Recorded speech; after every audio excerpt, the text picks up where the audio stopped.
Hello there, it is Sara here from Black Sheep Wools. Now today I'm just going to give you a little talk through Scheepjes Whirl.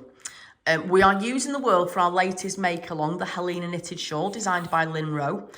And whirl can take a little bit of handling, a little bit of a different handle to a normal ball of yarn. It's a cake yarn. You can see this is passion fruit melt, which is utterly gorgeous.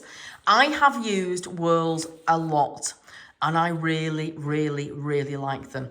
They are a gradient yarn. I think there's 1,000 meters of yarn on each cake, and I think there are 20 different color changes.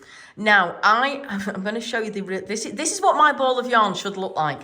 This is what my ball of yarn looks like now. But this is for you, because I basically pulled out a fuzz buzz to show you. So where it changes, let me just find, right.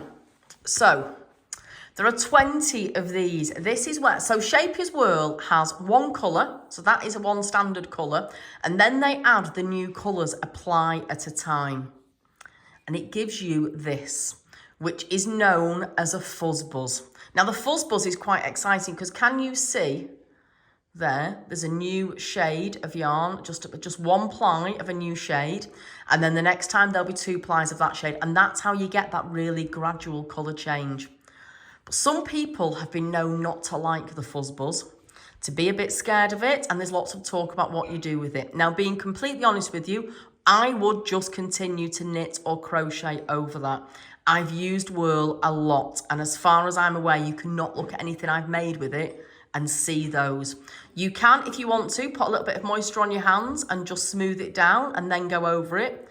Some people have been known to trim the fuzz buzz. I wouldn't recommend that because I think you're just going to make the yarn weaker.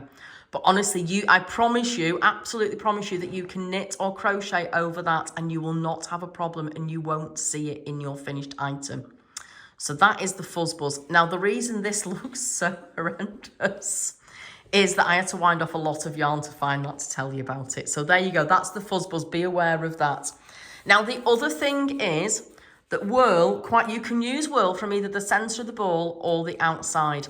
If you are using it from the centre of the ball so that it doesn't break up and become a big tangled mess, make sure you always keep the ball of yarn lower than your needles so that you're pulling the centre up. Okay, just makes it so much easier so it doesn't get in a tangle. So keep it on the floor in a bag and don't let the ball of yarn bounce around too much, and keep the ball band on it if you can and pull the yarn up out of the centre of the ball.